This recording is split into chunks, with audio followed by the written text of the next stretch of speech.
locals was a real bonus when we checked out the world's most famous bike race.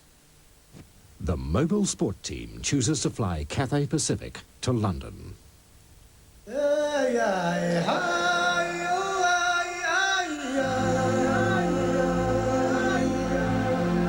The Isle of Man, a rugged, picturesque hideaway tucked in between England and Ireland. Population 60,000, locals known as Manxmen. It's the oldest democracy in the world. They've had their own parliament for 1,000 years. They've got their own money and even their own cat. Yes, the famous Manx cat. Famous because the purebreds have no tails and inspire the three-legged symbol on the Manx flag, because no matter how they fall, they always land on their feet. Eine Brille aufsetzen. It's cool, man. It's cool. But more than anything else, the Isle of Man is famous for being the mecca of motorcycling.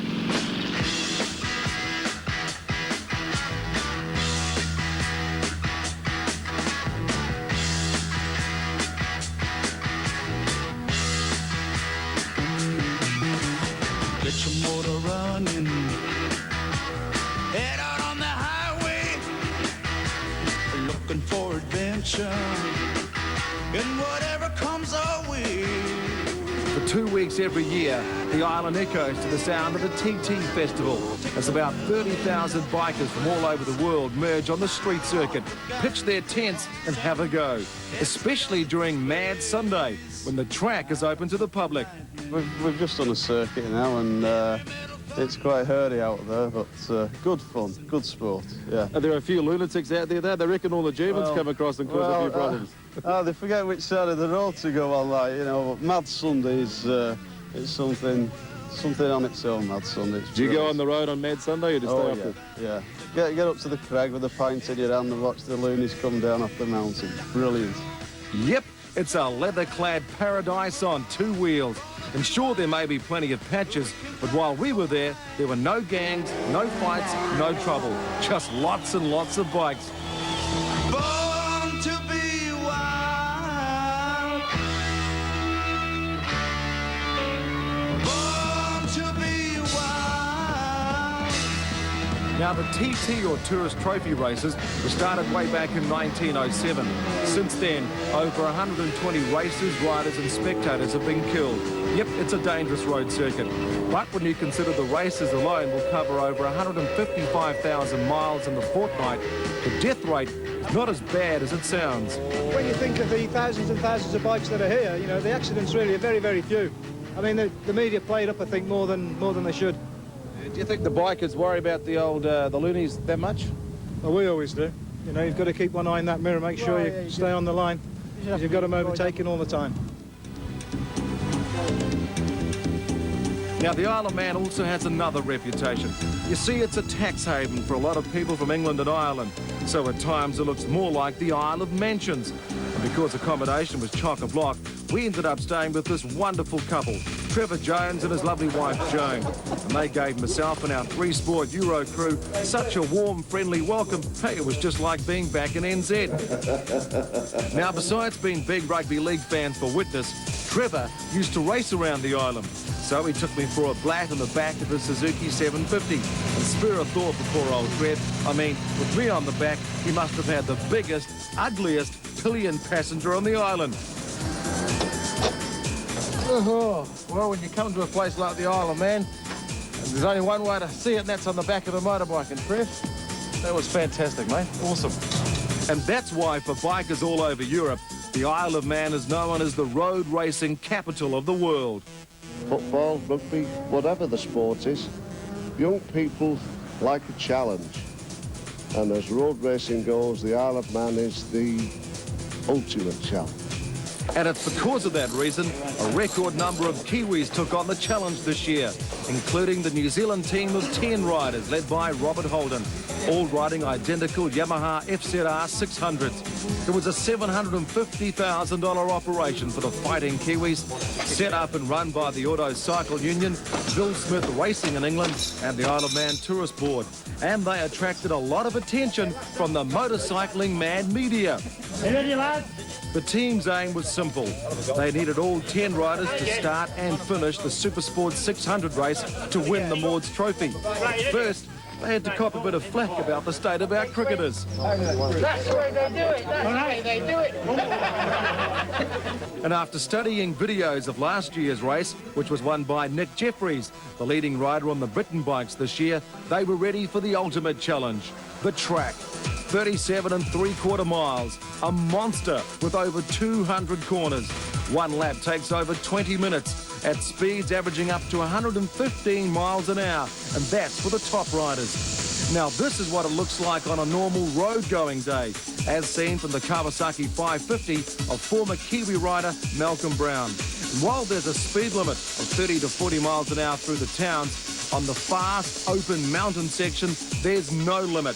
And even with Malcolm going flat out, well over 100 miles an hour, he's still being passed. So imagine what it's like when you're racing. It's an eye-opener. It's a lot faster than I expected, and it's a lot longer than I expected. It's a track you have to respect a hell of a lot, and it's just nothing else like it in the world I've ever seen before.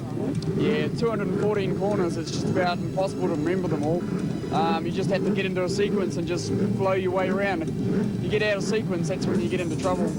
Now in the T2 races, the riders start off in 10-second intervals because they're racing the clock and the course, not the other riders. You get a bike that will go flying past you, you think you're trying to keep up with it, there's no point because you might be 20 seconds behind you on the start line. That means there's already full 20 seconds on you, something past you, and if you're going past you, there's no point in trying to keep up with them. So I'll just ride at your own pace and stay consistent. And coming up next on our Mobile Sports Special on the Isle of Man, what went wrong with the Britten team, struck by bad luck and tragedy. Also, still to come, your chance to win a trip for two to London. A look at the high-speed world of bobsledding. And in an exclusive interview, we go one-on-one with Springbok captain France circuit in the world.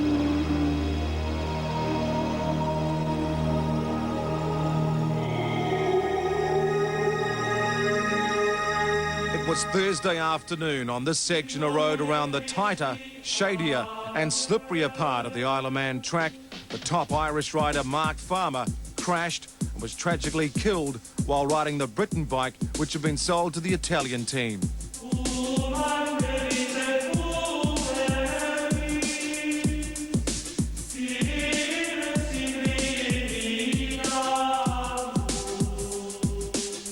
I know with a track like the Isle of Man, it's the unmentionable, it's always the unspeakable. Do they know exactly what happened, what caused the accident? No, Mark Farmer was a very, very, very good rider, but a very, very hard rider. And he was racing Hislop, who's the fastest person probably ever in the history around the Isle of Man, in a practice session, but they were racing. And, you know, this track's not designed for that situation, really. They let all the riders off separately so that there's not a lot of racing going on. You're racing your clock, you're racing yourself here. And he got into a situation where he was racing against one of the fastest rider in the history of the Isle of Man, really, and they were going fast, put it that way. And for the Britten team, the accident was a shattering experience. Besides the death of Mark Farmer, Robert Holden's bike had seized in practice, and the Kiwi had decided not to ride in the Formula One race. So, Friday morning back at the garage, John Britten was trying to keep the team together while coming to terms with losing a rider on one of his bikes. Oh, it's totally devastating. A feeling of tremendous responsibility, but sleepless night. But today we were allowed into the police headquarters to check the motorbike, and much to our relief, we're very confident that it had nothing to do with the cause of the accident. And the time had come. Should they stay and race or pack up and go home? The key to that difficult decision turned out to be last year's defending champion, Nick Jeffries, the top rider for the Britten team this year. I think conditioning over 19 years of racing in the Isle of Man, I mean, it's not the first time it has happened to me that I've lost a close friend. I've never lost a teammate before. It's particularly tough in this instance with the Britten team and Roberto Capaldi, realistically here en masse for the first time, here in force for the first time, I think it was very, very difficult for them. And I just decided that the best thing would, otherwise I think the whole thing would have fallen apart, was to take a direct attitude and positive attitude and make sure that we got out tonight and kept the flag flying. What was it like getting back out onto the circuit and getting back onto the bike? Not so bad. Once I was in my leathers and my helmet on and jumping on the bike, the engine running, the nerves disappear once you get on the bike. I think this afternoon, luckily I was very busy working on my own Honda 600, so I've had my mind on other things all day. But I think if I'd been lying around in back of a motorhome just thinking about it, it would have been really tough.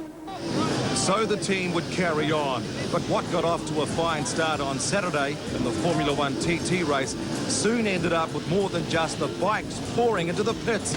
And after 2 laps in shocking conditions, the race was abandoned. More bad luck for the Britten team because they were in the top 5 and the bike was going well in the wet. But as the Kiwi riders found out in practice on Friday, riding in the rain around the Isle of Man is no fun. Pretty tricky up on the mountain. Really, really strong winds. They're blowing you into the mountain and get in behind you, and they push you through the corners, and the fog's really hard to see. You know, 10 feet in front of you, just trying to follow the white line, but it keeps ducking all over the place. But a bit of an experience. How dangerous is it? It's very dangerous today. Very dangerous. So Sunday, the weather was warm, the tyres were hot, and the team was once again ready to race.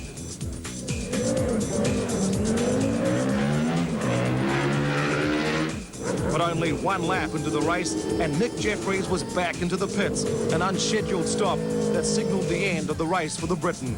I suspect it's water. We raced in torrential rain yesterday, and we had a quick look at the onboard computer, and found a lot of water in the main plug connection, which we couldn't dry out, so we sent him off hoping it would come right, but it hasn't, so that's life. But there was some Kiwi success. Privateer Glenn Williams started from position 25 on his Honda, and despite suffering handling problems with a sore arm, he would eventually finish 10th overall, a top ride. So a disappointing weekend for the Britten team. What could go wrong did go wrong, but hey, as they say, that's motor racing. And tomorrow on 3 Sports Saturday, join us as the Isle of Man special continues on Makita Sports Machine as we follow the fortunes of the New Zealand team of 10 and the Maud's Trophy in the 600 Super Sport Series. More motorcycling magic from the Isle of Man.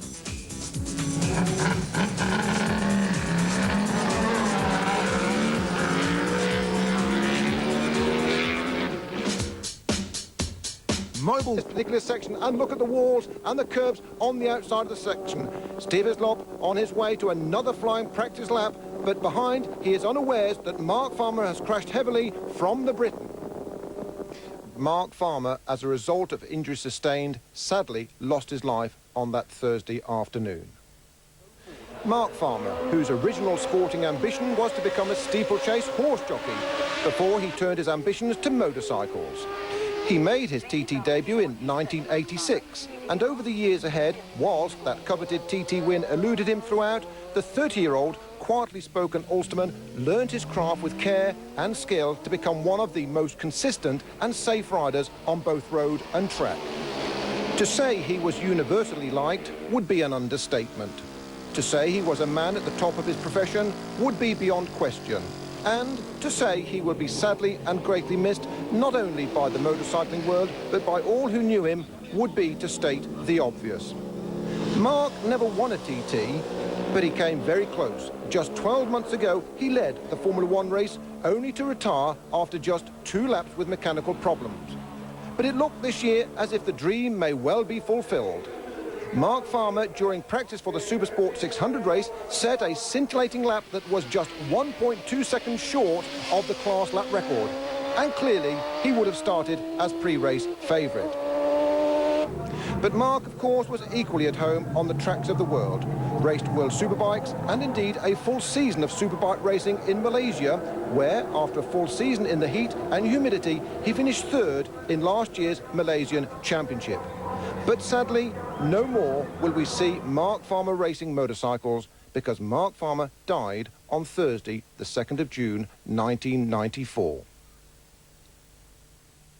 Monday on World Around Us. Check it out, man. They're wave warriors from way back, daredevil kayakers that love the thrill of the surf. Then we scale the walls of a 40-story-high frozen waterfall. I was scared, but I got to the top. And we talk with a man who enjoys life on the line. In 1974, he walked between the Twin Towers of the World Trade Center. Now he's back and crazier than ever. High Adventure, in association with British Airways, National Geographic's World Around Us, 7:30 Monday on 3.